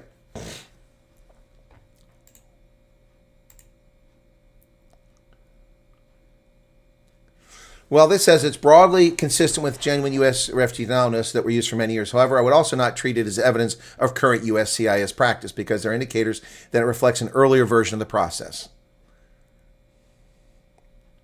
The format looks consistent, which I agree with. The statement that there's no appeal, but the principal applicant may submit a request also matches the historical process.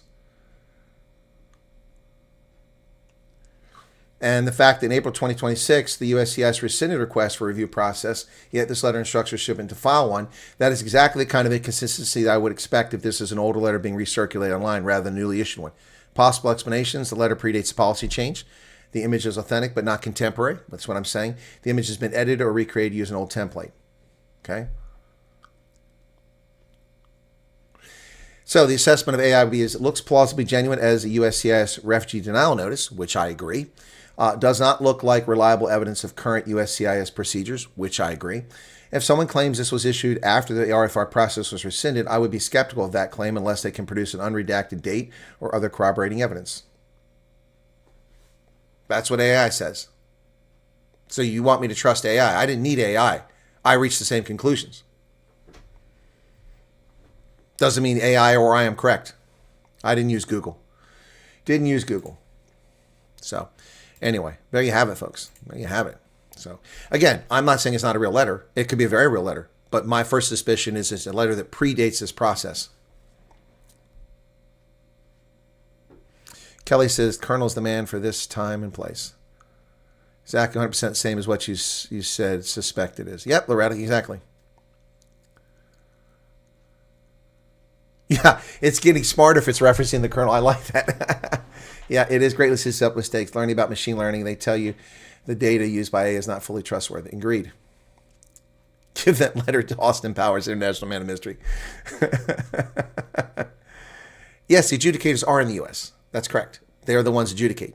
They're not the ones that do the investigations. They're the ones adjudicate. An adjudicator is adjudicator. Adjudicator gets handed a report. These days, it's mostly electronic. Here's a report from the interviewing officer. The interviewing officer asks his questions and then comments from the officer: trustworthiness, credibility, believability. Issues in the interview that would raise questions about credibility. Nope, nothing here. All right.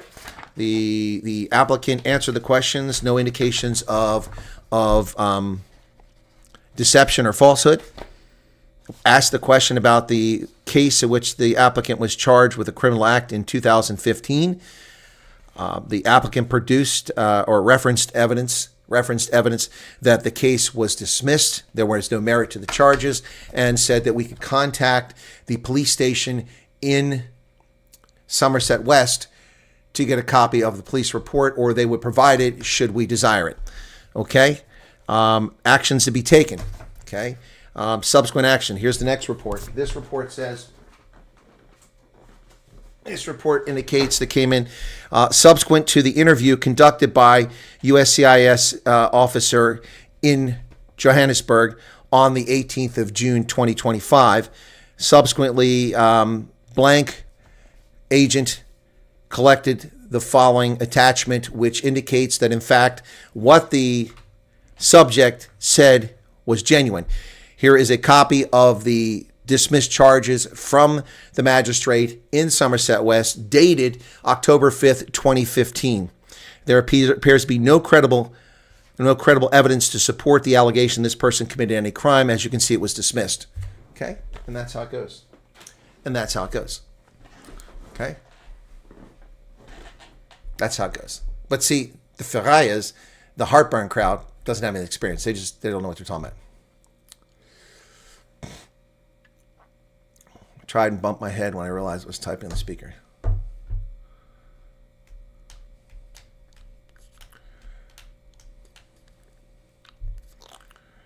This people that's spreading fake news with his letters just ruffling feathers of people still in the process.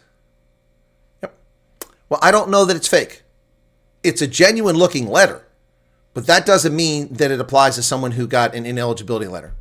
First off, it could be a case of, and this is highly unlikely, but plausible, that someone who did a Freedom of Information Act 3 or 4 months ago got a response after 3 months, which is a reasonable timeline, and it said that they were ineligible. But that letter would have come before April. So they would have had it in their possession since April. So what we're led to believe here is that this letter is genuine and someone got it recently and they did a FOIA request to find out why they were denied. Yet the process changed in April, May, June, July. 3 months ago, the process changed. And no ineligibility letters were ever sent to any South Africans until 30 June. So, I mean, is it real? I don't know. I can't answer that question. I can't answer it, not until I get more information. But of course, this video will be stolen. It will be selectively edited, and they will spread their lies around.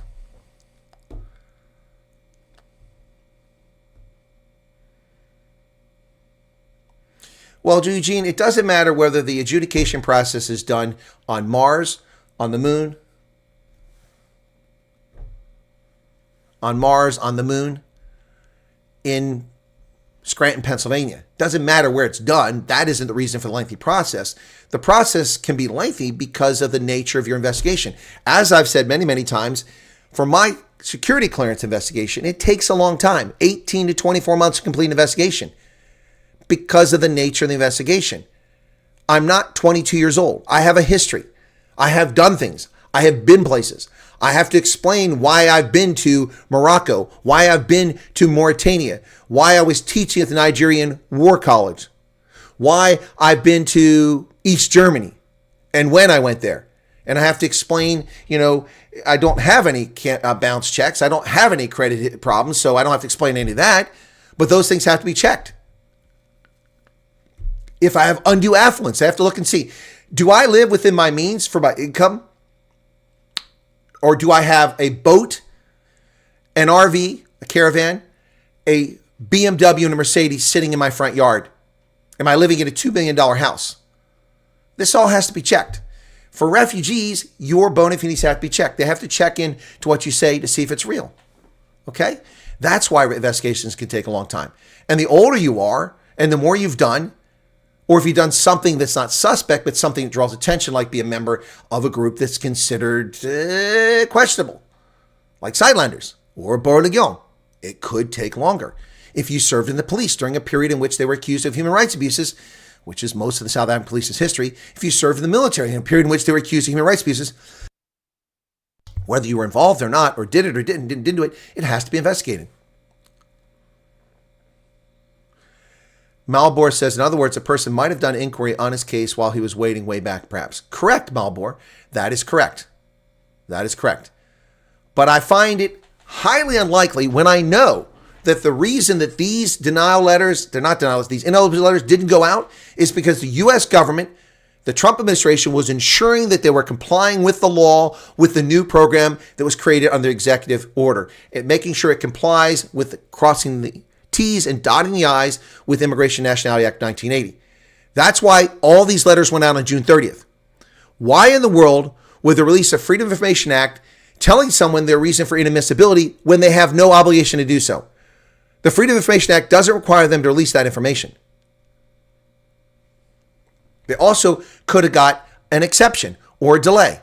So if I was working at USCIS and I knew that the policy was being changed and we weren't sharing these, we were waiting to send letters out, I would have a compelling reason to say, we cannot answer this Freedom of Information request at present. We need 90 more days to answer it. It's a very simple process. And that's almost always granted. Almost always granted. So it doesn't make sense to me that USCIS would send this letter out to someone in South Africa knowing that the process is not releasable. Why would they release this letter knowing they can't tell people because it hasn't been legally sorted out yet? Something strange is going on here. I'm not accusing anybody of anything. I'm just stating it's something very strange.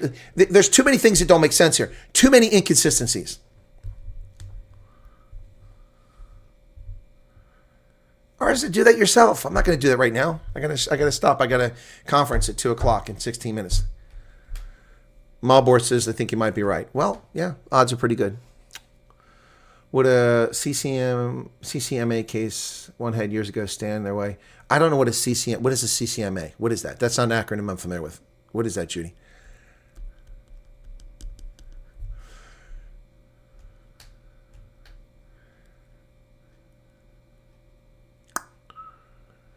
Definitely possible. And by that time, you guys will be citizens. What's this? Okay. The best lies have some truth in them. I feel that there are elements taking every opportunity to sow disinformation, confusion, attempt to accomplish something. Exactly, Michael. And instead of the government running down the things that are nonsense, I've been doing it. I think the government owes me an award. After all I've done to tell information, explain how this program has worked for the past 18 months. Love that exclamation, Colonel. Now do one for those who have criminal records. There seem to be a few people that have this. What would the thought process be? A person saying yes or no? I don't understand what you're asking, Toothless Wonder. I learned something new. So after our interviews, all the files get sent to the USA for a decision. I thought it was done here. No. And see, that's the problem, Happy Mango. All these people whining, who are the Kenyans to decide I get to go to America? They don't decide. Yeah, but no, the Kenyans have nothing to do with it. They simply are pre-screeners. They're pre-screen. They're making sure you're a real person, that the number you send is valid, that the email actually works, that there's merit to your case, a sufficient amount. Are you a South African living in South Africa? Are you a racial minority? Do you have past persecution? Okay, we've checked those blocks. Fill it out. We've confirmed that that's real. At least you've told us it's real. And now it gets moved on. Then there are the people who get paid to schedule your medicals. They get the contract is done by the U.S. government. And since it's in South Africa, the U.S. Embassy probably handles the contract. The only part of the refugee program they probably do. They handle the contracts for medical. It probably is actually done from D.C., but it could be done in South Africa because they have the person who has the warrant to issue those contracts. So they schedule your appointments for the medical. Then they schedule for the USCIS interview there. Boom, boom, boom, boom. They take care of all that. And when you've approved and the adjudicators stamp it and say you can come over, then they get the green light, then they book a ticket. 3 weeks before you fly, they don't bother to tell you, to screw your life over, make you miserable, and 3 days before you leave, guess what? You're leaving in 3 days. What? That's what they do. The Kenyans have nothing to do with your decision. Nothing. The people who interview don't have anything to do with other than what they write in the report. It's up to an adjudicator.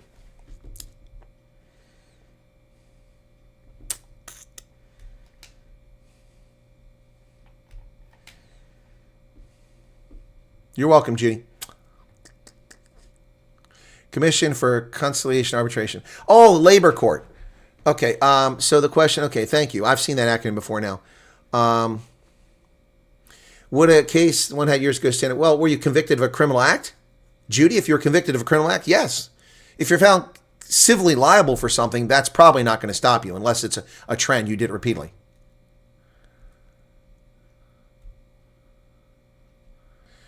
Steen is going to send me a request, what, from a FOIA request? See, that doesn't help me, Steen. Is it a FOIA request?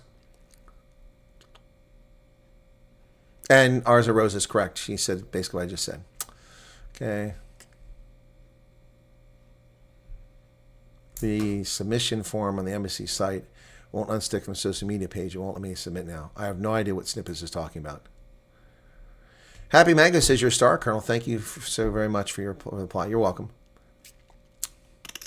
You're welcome, Judy. Bia, what's going on?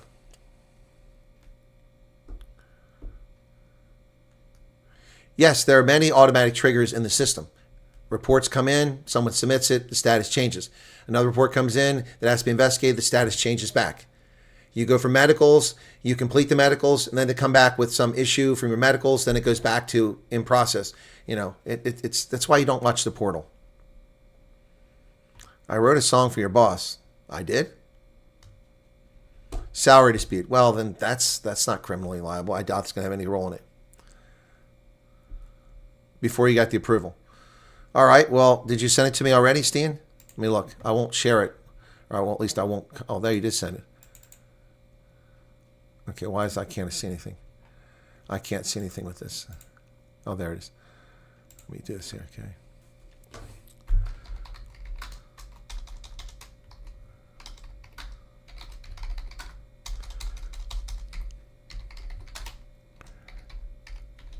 Okay, let me look at it now. Or I can actually pull the image up. I had to save it on my drive.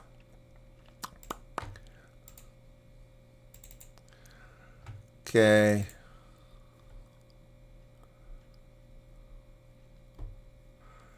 Okay, so you submitted that in June. Did you get,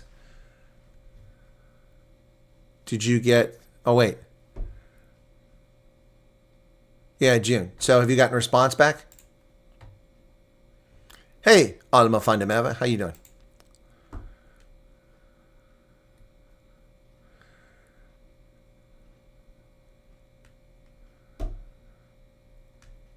Well, Malbor, I don't think a specific agent issued all the ineligibility letters because agents don't issue the ineligibility letters. We just covered this.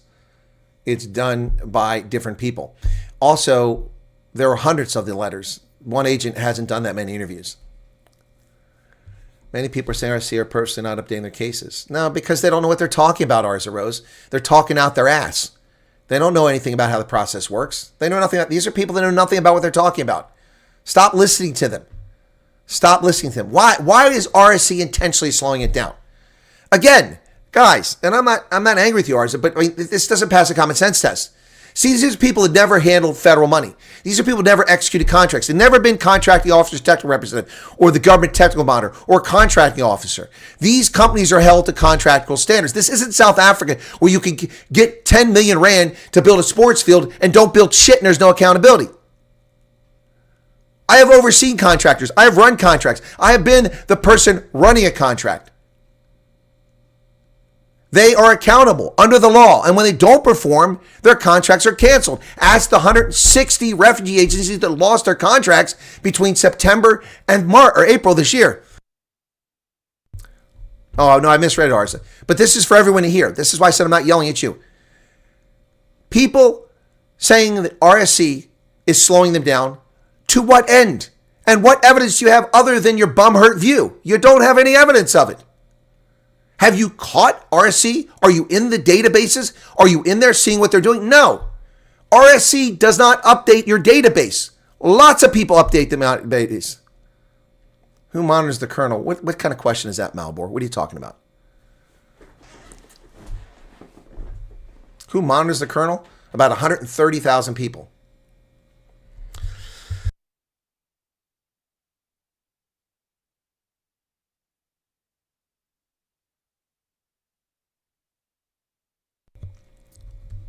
Who monitors Church World Service?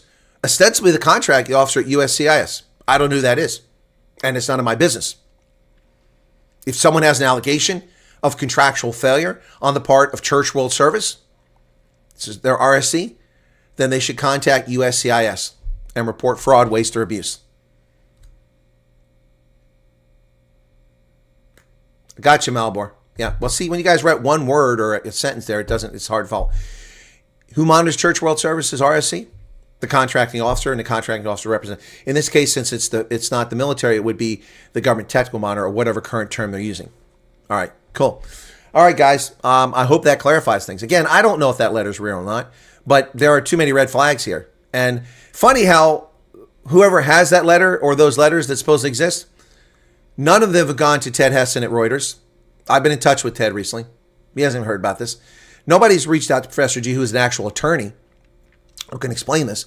And no one's reached out to the one journalist who's covered this within 2 hours of this thing starting 18 months ago has visited over 1,300 refugees on the ground in the United States at over 30 locations in 12 states and met with over 2,000 refugee potentials in South Africa last year. Me. No one sent it to me. That doesn't mean it isn't real. Just saying, scratch your head and ask yourself why.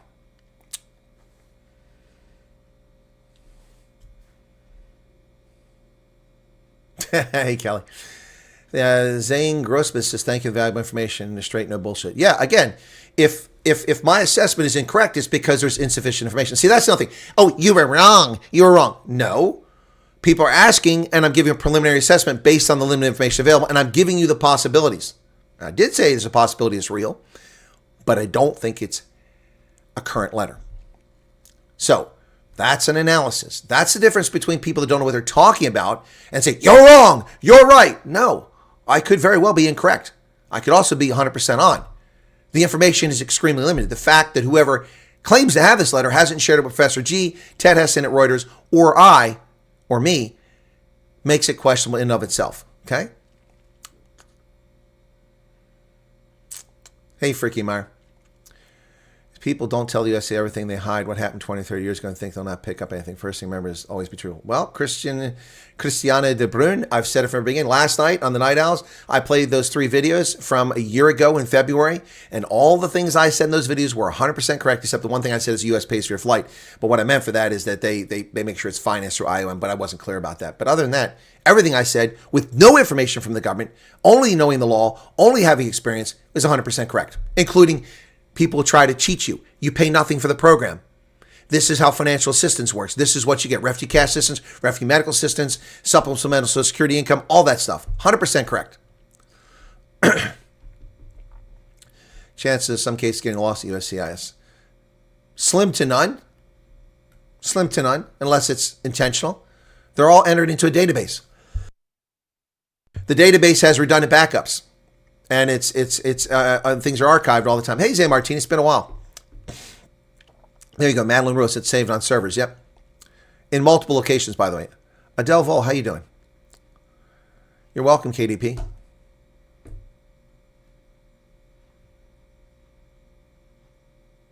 People do not know what preliminary is. What do you mean by that, Corey?